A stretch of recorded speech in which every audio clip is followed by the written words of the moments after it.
It is a big deal. I mean, this is definitely an unprecedented move.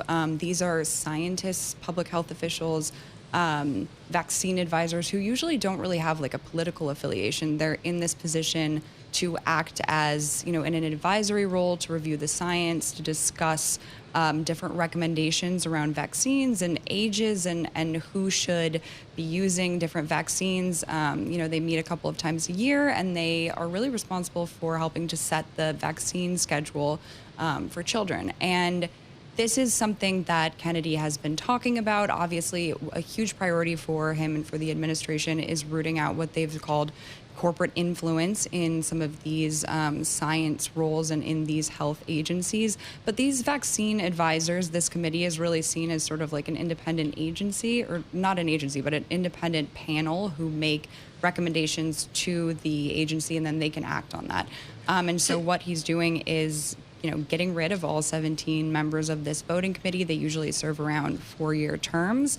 And what happens next is sort of to be determined, but they're saying that they are going to replace and appoint, an entirely new 17 voting members of this committee. All right, wait. So new members are going to come in? Yeah, that is what's likely going to happen. Because most of the members that were on this committee didn't have terms that expired until 2028. So in this op-ed, Kennedy said, without totally sort of stripping this committee clean of all the current members, they wouldn't have been able to appoint new people until 2028. And in that way, sort of treating these as political appointees, but historically they haven't been. It's scientists and public health experts who are typically appointed to this committee, and it's not really people that are seen as political appointees. Madison, trying to understand the implications of a move such as this, does it mean that the childhood vaccine schedule could change? Does it mean that annual flu shots might not necessarily come with the same cadence or the same recommendation? What are the implications of this? It's sort of to be determined because we don't know how quickly they're going to put new people in. That's one of the things that we don't know yet. Is maybe they already have a list of people that they're going to want to put into these roles. But, there is an upcoming meeting, and it's important, I think, that they act quickly in order to ensure that the schedule and, stays on track, and that they are able to roll out these important recommendations and to keep things moving. So right now, there's still a lot of questions that are not answered in this op-ed, but this was something that Senator Bill Cassidy actually was one of the agreements that he had with RFK and with HHS when he voted to confirm him, was that there wouldn't be major changes to this committee, which is called ACIP, without Cassidy being involved. And so we don't know, if he was aware about this, but this is, an important sort of agreement that the two had made contingent on Bill Cassidy voting to confirm Kennedy.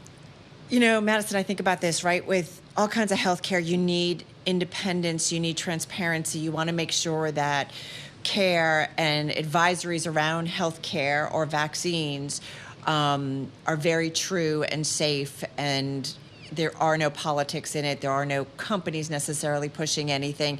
So what I'm curious is, if this panel becomes more politicized in some ways, does the AMA come in? Does somebody else come in and say, listen, there's a lot going on in Washington. Here's what we recommend. And is that enough for people to listen? Or do you need these panels or this committee because that's where healthcare coverage comes in? Or, I'm just trying to understand the importance also of this committee beyond the advisory. Yeah, this committee is really important for helping to set the, immunization schedule for kids. And this is a part of the decision-making process that our healthcare agencies use. And I think that that's something we've been all trying to figure out, is there are a lot of changes happening with the way that they're, around recommendations for vaccines, and, how does this change the status quo? And are we going to see other outside agencies, like you mentioned, like AMA or other organizations come in and try to make their own recommendations? Like, we don't really know what's going to happen, but it's clear that there's definitely a shakeup happening in the, regular way that our healthcare agencies operate.